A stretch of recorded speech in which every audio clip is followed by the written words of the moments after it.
Boleh saya share ya? Ya, silakan Pak Markus. Oke, ya. Mm-mm. Nah, Bapak Ibu sekalian, selamat pagi. Pagi hari ini kita mau belajar untuk merenungkan kebenaran firman secara eh, sedikit saja. Bicara tentang Tuhan adalah gembalaku. Ya. Tuhan adalah gembalaku.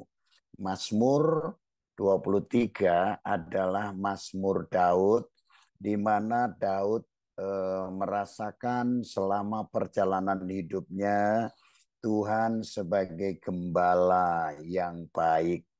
Nah, dalam Mazmur biasanya ada keluhan-keluhan.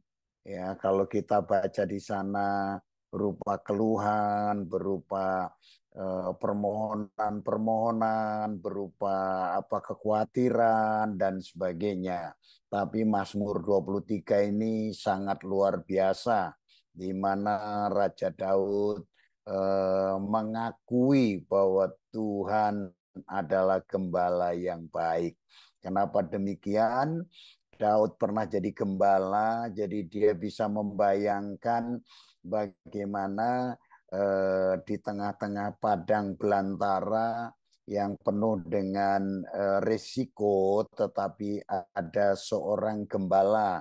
Daud sebagai gembala buat domba-domba. Demikian juga ini jadi buat kita sekalian ya.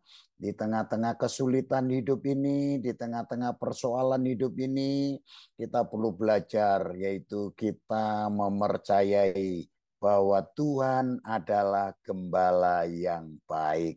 Nah, dari ayat 1 sampai 5, bagaimana pertolongan Tuhan atas Daud. Tetapi saya mau mengajak untuk melihat ayat yang ke-6.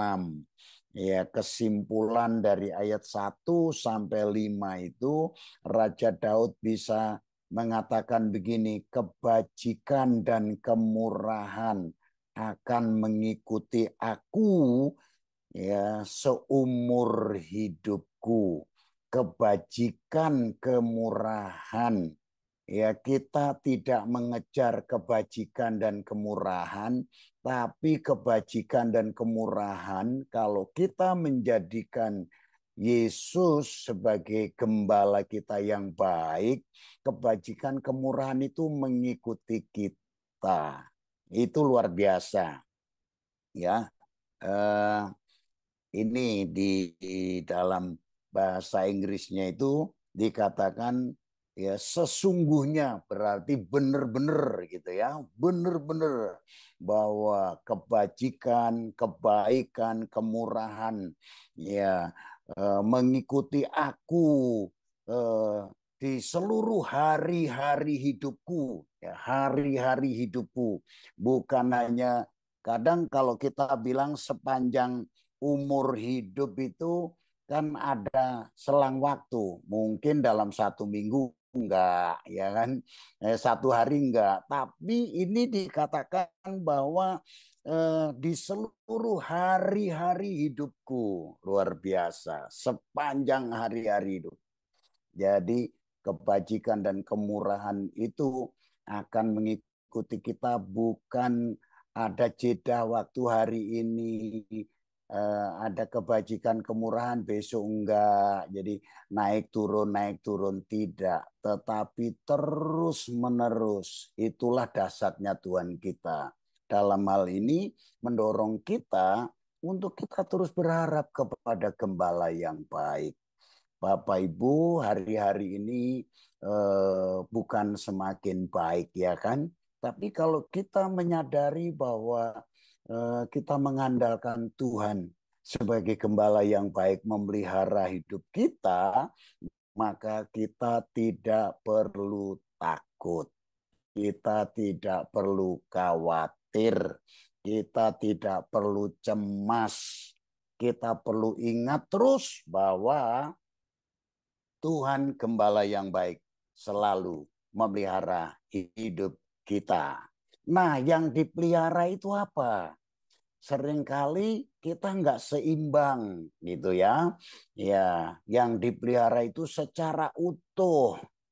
Ya, Tuhan Yesus melalui Paulus berkata begini, jiwa, roh, jiwa, dan tubuh kita itu dipelihara sempurna. Roh, jiwa, tubuh kita dipelihara sempurna. Jadi kebajikan kemurahan itu mengikuti kita bukan hanya untuk kebutuhan jasmani saja, atau kebutuhan jiwa saja, atau roh kita saja, bukan, tetapi tiga-tiganya ya Tuhan piara dalam hidup kita. Itu dasar ya. Saya bersyukur kepada Tuhan karena Tuhan itu dasar. Ya kan, jaminan kebajikan dan kemurahan itu yaitu meliputi roh, jiwa, dan tubuh kita. Nah, ini penting sekali. Roh kita sudah diselamatkan. Roh kita sudah diselamatkan. Ya, tapi jangan pernah berpikir yang penting aku sudah diselamatkan. Susah nggak apa-apa. Oh enggak ya, saudara ya.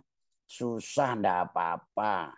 Kayak dulu ada lagu yang mengatakan begini, biarpun miskin di sini harta tidak punya, tapi ku punya Yesus senang selamanya. Kadang ya belum tentu, ya kan? Kadang kalau nggak kita itu nggak secara utuh dalam pemeliharaan Tuhan, kita kadang juga ngedumel. Makanya jaminan Tuhan tadi, dia gembala yang baik itu menjamin tiga-tiganya ini buat kita. Jamin tiga-tiganya buat kita. Itu luar biasa. Ya, Bapak Ibu Saudara sekalian. Kita bersyukur kepada Tuhan. Jadi itulah jaminan yang diberikan kepada kita. Ya, dikatakan eh, yang kedua tentang jaminan jiwa, jaminan kesehatan mental juga. Itu. Ya, makanya Bapak Ibu boleh yang namanya ngadepin masalah ini ada takut, ada khawatir, tapi nggak boleh terus-menerus. Kalau kita terus-menerus lama-lama jadi stres gitu ya. Kalau sudah stres repot, ya kan? Mikirin apa? Karena kita tahu bahwa Tuhan adalah gembala yang baik, ia membaringkan aku di padang rumput yang hijau. Di padang rumput yang hijau. Membimbing aku ke air yang tenang. Kalau mendapatkan ketenangan, kita perlu datang kepada gembala yang baik.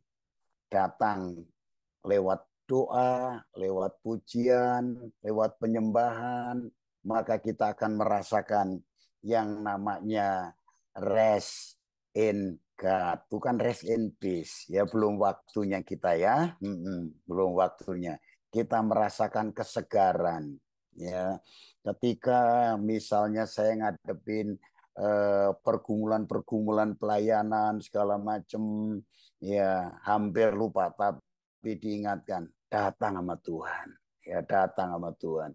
Saya ambil gitar, saya nyembah Tuhan, ya saya memuji Tuhan. Aduh rasanya itu selesai menyembah memuji Tuhan ada kesegaran yang baru, dikuatkan, diteguhkan sedemikian rupa.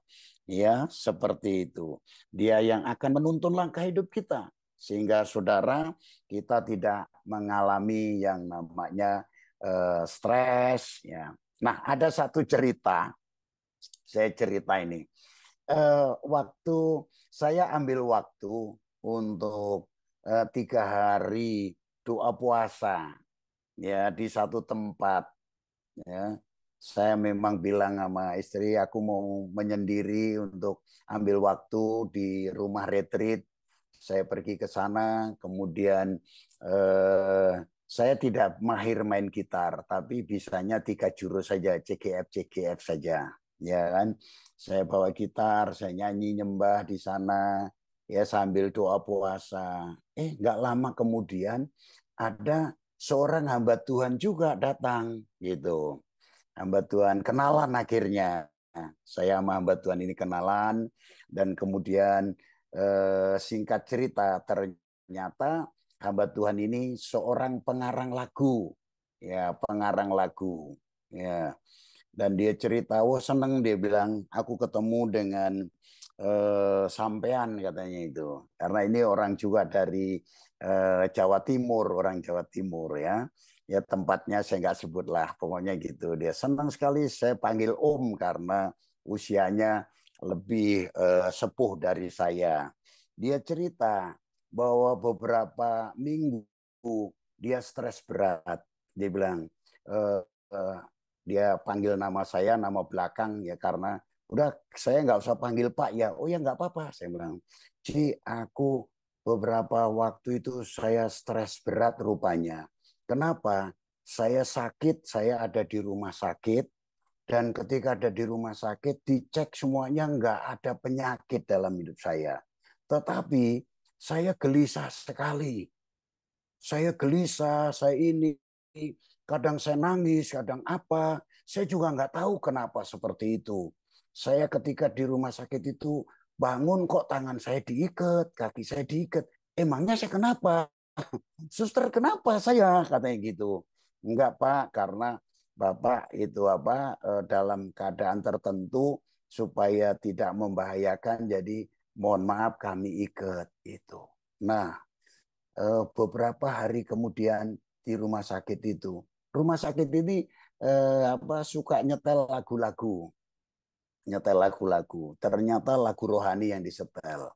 Waktu lagu rohani itu disetel, saudara, dia nangis begitu rupa. Kenapa? Dia cerita sama saya, Darji, lagu yang disetel itu, kenapa saya nangis?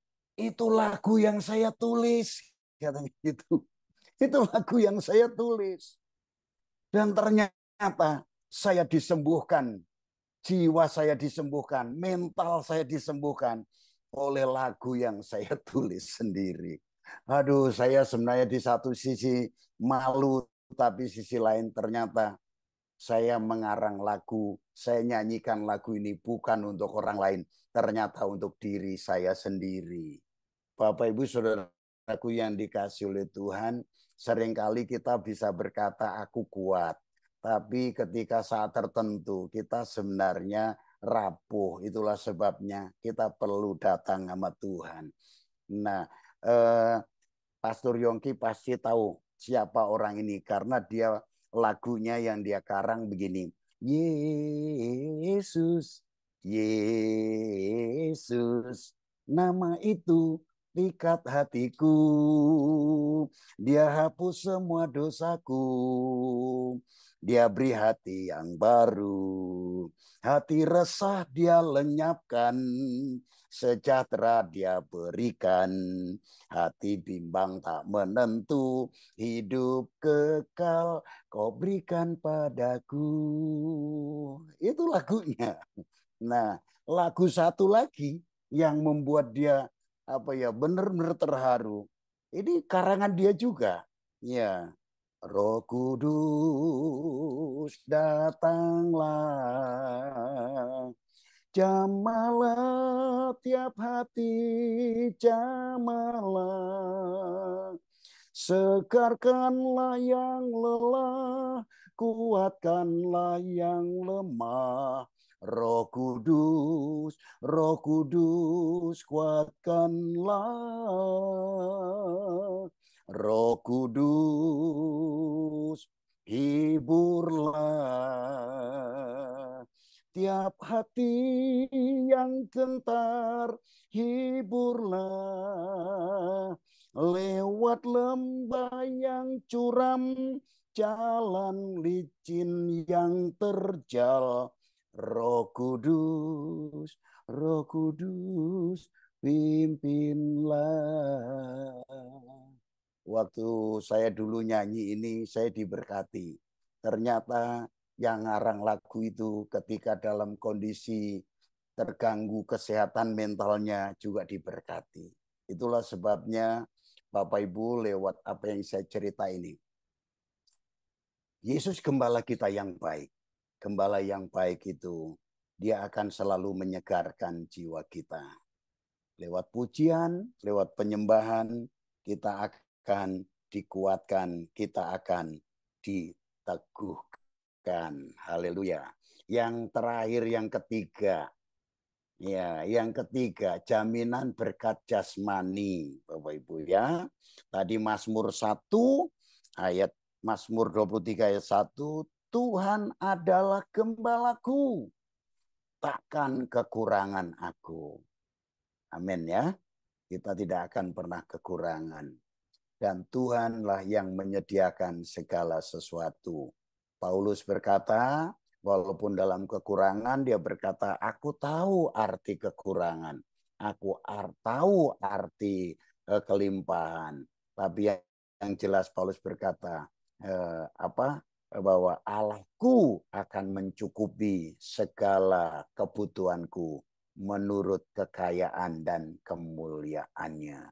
Saya percaya di masa-masa yang sesulit apapun, ketika kita mengandalkan Tuhan, Dia sebagai gembala yang baik.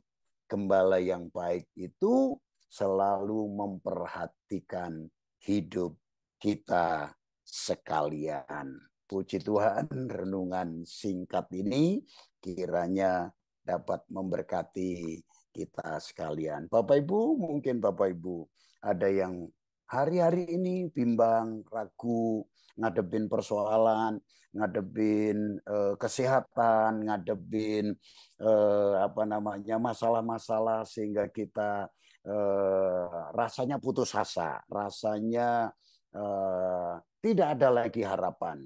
Tapi percayalah bahwa kita meyakini Tuhan adalah gembala yang baik. Tuhan Yesus memberkati kita sekalian.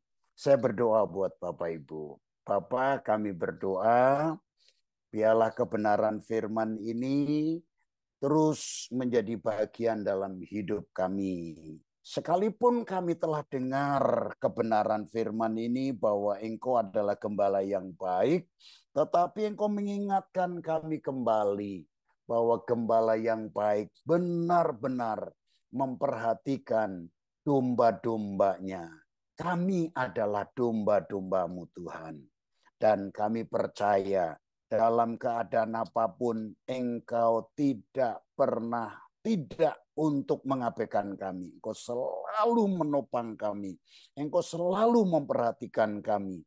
Bahkan ketika sembilan ada satu domba yang terhilang, 99 dikandangkan dan yang satu dicari, demikian juga bahwa kami seandainya domba yang satu itu, Engkau juga akan mencari kami Tuhan. Supaya kami benar-benar mengalami yang namanya berkat secara rohani, secara jiwani, dan secara jasmani Tuhan. Engkau adalah gembala yang baik. Tuhan, aku tidak akan pernah kekurangan ketika Engkau menjadi gembala. Engkau selalu menuntun kami Tuhan. Menuntun ke rumput yang hijau. Membimbing aku ke air yang tenang. Engkau selalu menyegarkan jiwaku. Aku tidak perlu takut dan khawatir. Karena Engkau yang akan menopang hidup kami. Terima kasih Tuhan. Terima kasih Bapa. Dan kami percaya ketika Engkau adalah gembala yang baik. Kebajikan dan kemurahan itu bukan kami kejar lagi, tetapi akan mengikuti hidup kami. Ya, secara jasmani, rohani, dan secara jiwani kami sehat kuat Tuhan, bukan dengan selang-selang waktu, tetapi setiap saat, setiap hari sampai Tuhan Engkau memanggil kami sepanjang umur hidup kami. Terima kasih Bapak. Kami berdoa, biarlah Tuhan Engkau terus akan bekerja, Engkau terus akan menolong.